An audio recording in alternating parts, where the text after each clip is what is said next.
So, kaka-out ko lang sa trabaho and dinner time na naman. So, samahan niyo akong magluto ng dinner for tonight. Nag-out ako sa trabaho ng 5:30 p.m.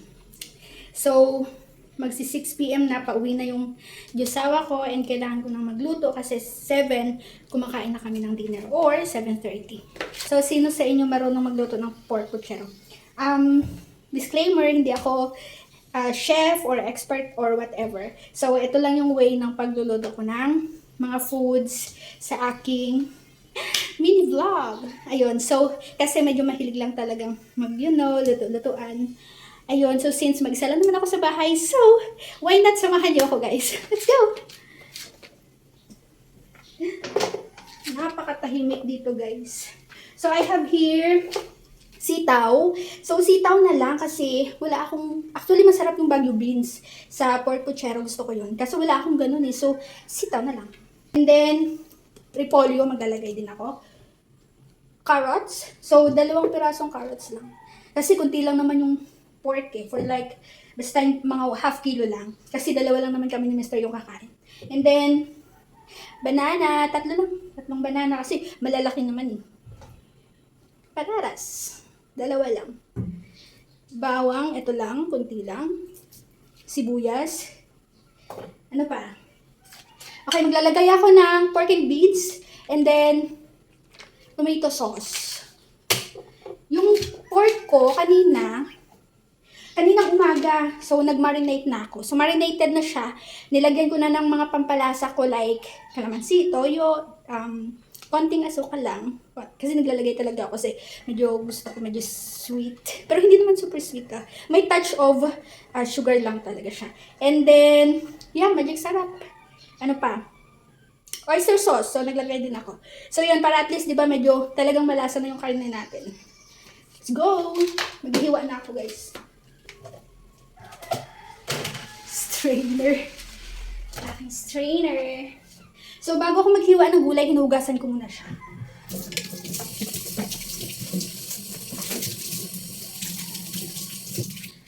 Ayun. So, kayo guys, ano ba yung menu nyo for tonight? For your dinner? Actually, kahit 2 lang kami ni Mr. sa bahay eh. Talagang nagkukok talaga ako. I'm really cooking. Kasi ayoko nung bili-bili sa labas. Hindi kami mahilig sa ganun.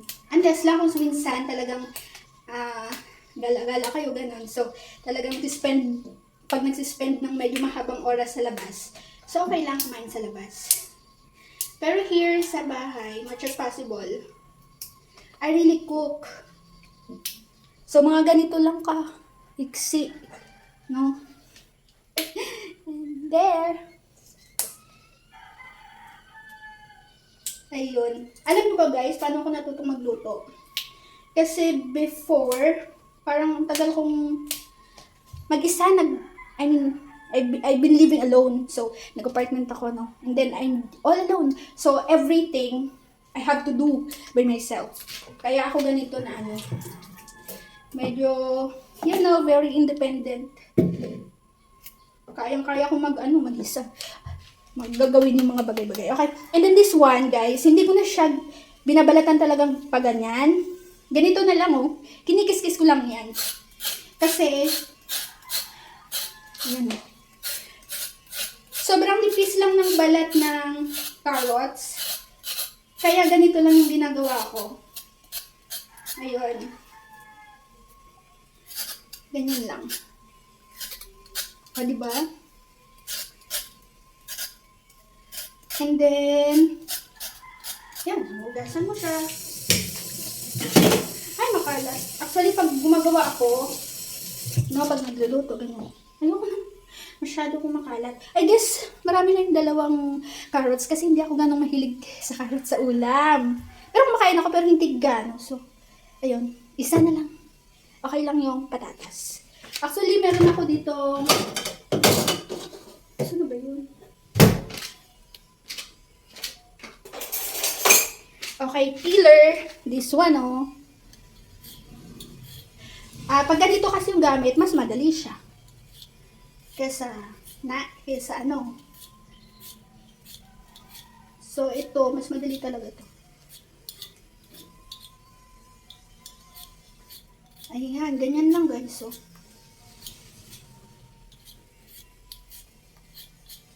So, puchero for today's ulam.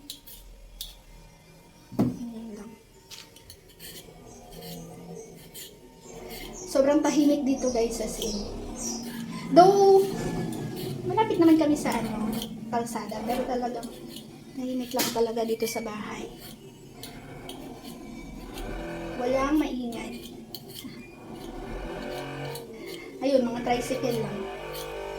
Naririnig nyo ba? Tricycle ng kapitbahay yan. Okay, there you go. I have patatas. So cutie. Okay, meron pa. Then wash the patatas. Of course, saging. There, banana. Alam nyo ba guys, before sa province, sa province pa ako, ng Negros, kasi sa Negros ako talaga.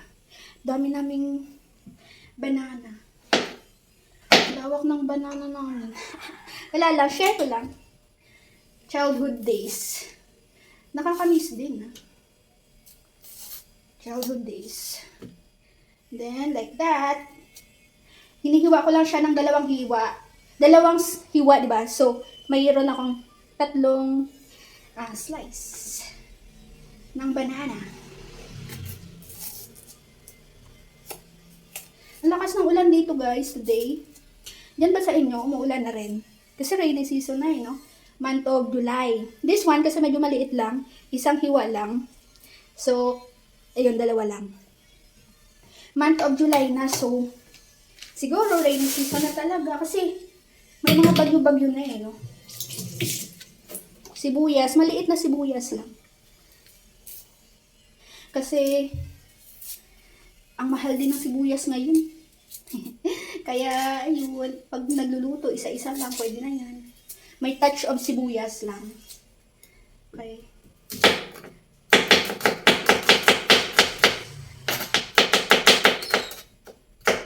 And then, may bawang, wala na.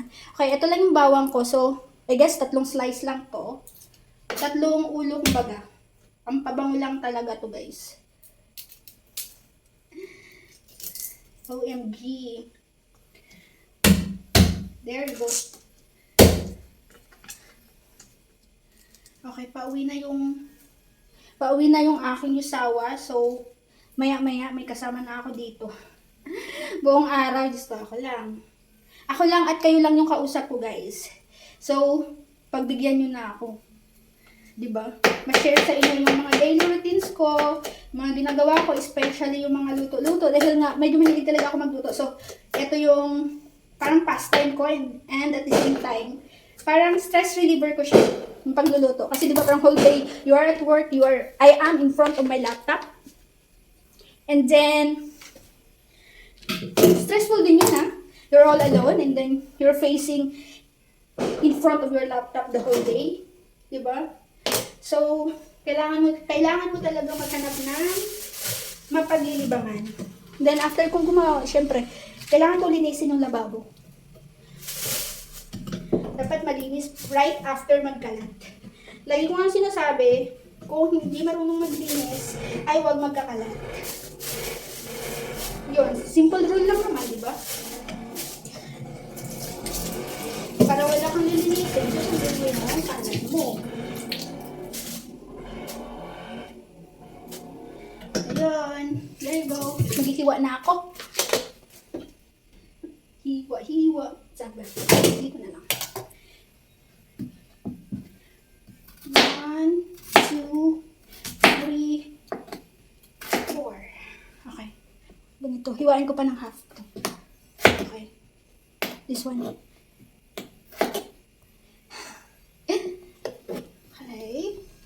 Next. Can you see it? There you go. Gusto ko nakikita nyo ng maliwanag, guys, Kasi baka mamaya, sinlabot ng mata ko yung mata nyo. Okay, so this one, 4 slices. And then this one, I'll make 3. 1, 2, 3. There you go. Then this one. Okay, I will cut it into half.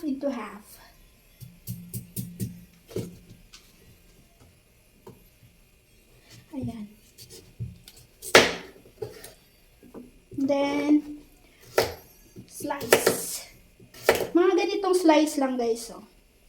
Yan, alam mo yung pagkuha mo, pag tusok mo ng tinidor, dalawang kagat mo lang. Di ba? Ang ayoko naman masyadong malalaki. Malalaking slice. Ayun. So, next time guys, baka may request kayong gustong ipaluto, gusto nyo makita paano ako magluto, pwede naman kayo mag-comment down below sa aking video. Ayun. So, tapos na, no? Repolyo na lang. Hugasan ko lang muna to. Tinanggalan ko ng labas na balat. And then, half lang. Kasi malaki to eh. Then, linisin lang ulit yung lababo. Para wala na kalat. Okay, let's fry. Ayan, ready na ang aking kawali. Turn-on ko lang yan. There you go. Then, check natin kung medyo mainit na, no? Ano ba yung signal pag mainit na? Siyempre, pag nilagay mo yung yung palm mo, mapapasok ka, guys. So, yun. Maramdaman mo naman yung singaw ng init sa palad mo. Ayan, pwede na yun. Lagyan na tayo ng mantika. Mga ganyan lang. Hindi naman super dami. Sakto lang guys. And then, unahin ko na yung banana. Oh, tapang hinahawakan lang isa-isa. Well, hindi pa naman kasi. Ayan.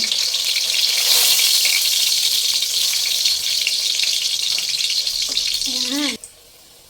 Ayan guys, medyo nagiging brown na siya. Ayan, pagka ganyan na, pwede nang hanguin. Tapos, sunod natin yung ibang gulay.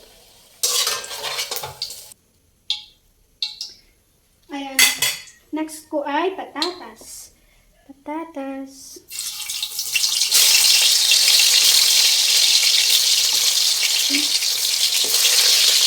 Ayan, kamay-kamay lang. Hindi naman yung dyan masilang dito. Then right after, babalik pa rin ko lang siya.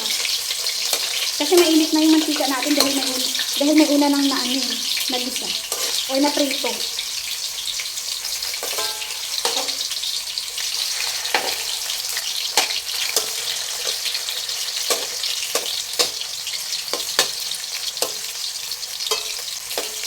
Iniisa-isa ko ng kaligtad guys. Para proportion yung pagkakaluto or pagkakaprito niya. And then, same thing, tulad sa banana kanina. Sakto lang, medyo iba lang yung kulay niya na parang brown. Pwede na yon hanguin. Alam niyo ba guys kung ano yung purpose kung bakit piniprito yung yun, mga primary na sangkap sa menudo, puchero, ganyan. Para hindi siya madaling mapanis. So, tip yun galing sa akin.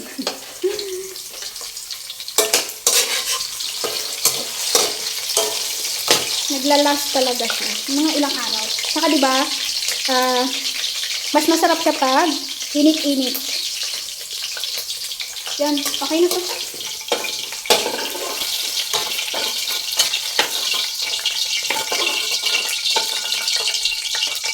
Okay, sunod natin yung carrots.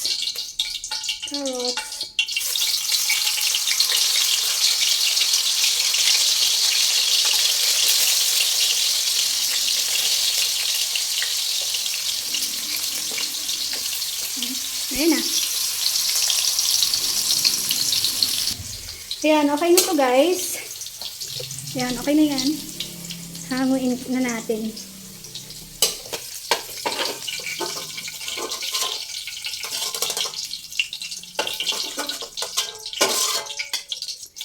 Ayan, ito na ang ating piniritong carrots, saba, and potato. Next, isunod ko naman yung baboy. Ayan guys, binawasan ko na tong mantika. Saka ko ilalagay yung pork. Marinated pork.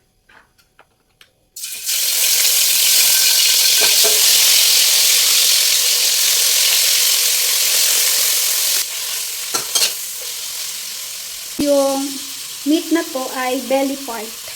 So, meron siyang laman at taba. Konting taba lang.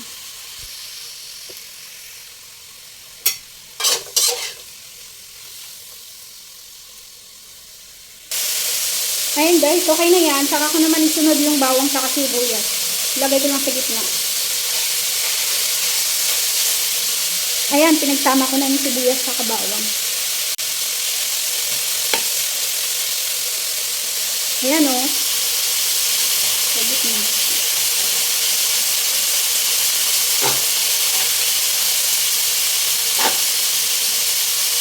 Ayan, tapos pwede na lang isama. Paghalo-haluin lang. Mostly guys, kapag nagigisa ako, naglalagay na ako ng ano, 'di ba? Asin, betchin or magic-sarap, anything na panimpla. Pero since dito ay marinated yung pork, hindi na ako maglalagay. Ayan, saka ko ibubuhos yung pinag-marinatean ko sa kanya.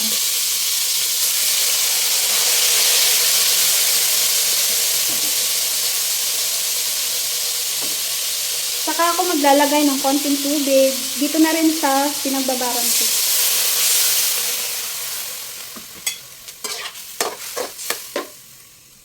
Ayan na. Pag ako, nagpapakulo muna ako for like 30 seconds. Less than 1 minute lang. Saka ako maglalagay ng mga gulay. So, pakuluin lang muna natin. Saglit, takpan muna natin. Ayan. After ilang seconds guys, buksan na natin. Saka ko nilalagay ang aking tomato sauce. This one. Isang 90 grams. Sakto lang yun sa ganitong dami na pork. Then, hahaluin lang. Saka ko naman ibubuhos ang mga ginisang gulay kanina.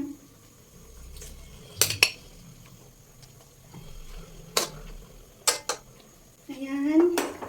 Saka ko ilalagay ang aking pork and beans.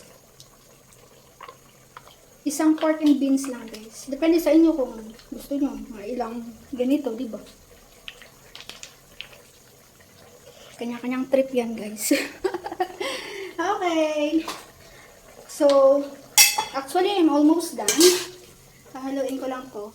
And then, pakukuluan ng mga 1 minute. Or matagal na siguro yan. And then, magic sarap. Lagyan ko lang. Konti lang. Kasi nga, may lasa na ang marinated pork. And at the same time, yung pork and beans, the tomato sauce, and all. And then, naglalagay ako ng konting toyo. Ito lang yung panukat ko. Napakita ko na to sa inyo sa suka. The same din sa toyo. Yan, isa lang. Isang cup lang. Yung iba naglalagay ng pork liver. But, hindi ko siya ganung bet kasi medyo, malansa. Pero, kung gusto nyong lagyan, so go. Ayun.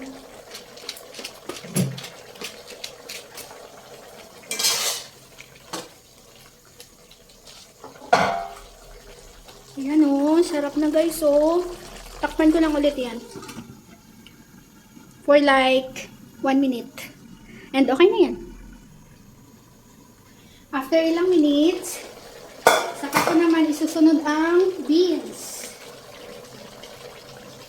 Saglit lang naman kasi maluto yung beans guys. Then, saka ako maglalagay ng pamintang durog. Pag malapit ng maluto.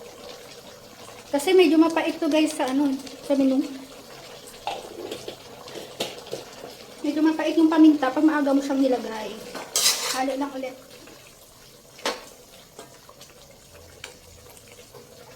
Sa katakpan for like 10 seconds. Ayan, after ilang seconds lang, buksan na natin ulit. Tapos, saka natin isusunod yung cabbage or repolyo. Kita nyo ba? Medyo malalaki hiwa ko sa repolyo. Kasi gusto ko eh. Kayo, depende din naman sa inyo yun kung gaano kalaki or kaliit yung mga hiwa nyo. Since this one is leaf naman kasi ito. Parang dahon lang, diba? So, better. And then, halu-haluin lang ulit. Ayan. Medyo malapot na yung sabaw, guys. So, meaning to say, malapit na tayong matapos. And, luto na rin ito. Actually, mabilis na naman maluto kasi yung dahon. Yung repolyo, di ba? Ayan. And then, another, like, 15 seconds. Okay, count. Count lang kayo. 1, 2, 3, 4, 5, 6, 7, 8, 9, 10, 11, 12, 13, 14, and 15. So, here you go. Wait lang. Ayan. Looks yummy. So, yan na guys, yung aming dinner for tonight. Pork puchero. So, sana may natutunan kayo sa video na ginawa ko. I hope you're learning. So, yan lang.